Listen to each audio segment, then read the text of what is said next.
Огонь! 2022 жылдын 14-16 сентябрь күндөрү мамлекетибиздин кыргыз-тажик чек ара тилкелеринде орун алган тажик тараптын агрессиялык кол салуусу учурунда Баткен облусунун чек аралардагы айылдарында Тажикстан тараптан атылган минометтордун жана оор артиллериялык техникалардын кээ бир октору жарылбай калган. Ага байланыштуу Кыргыз Республикасынын куралдуу күчтөрүнүн сапёрдук инженердик бөлүктөрү 18 сентябрдан тарта душмандардын жарылбай калган снаряддарын таап, зыянсыздандыруу жана жардыруу иштерин жүргүзүүдө. Пираттын оғы табылды, кече көрүп калып, саперлер чакырдык.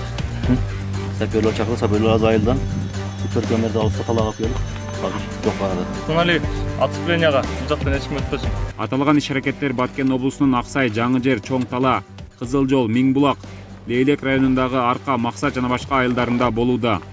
Өз учурунда саперлордун жумушу өтө кооптуу жана жоопкерчиликтүү экенин баса белгилейбиз. Анткени саперлор өмүрүндө бир жолу гана адашышат.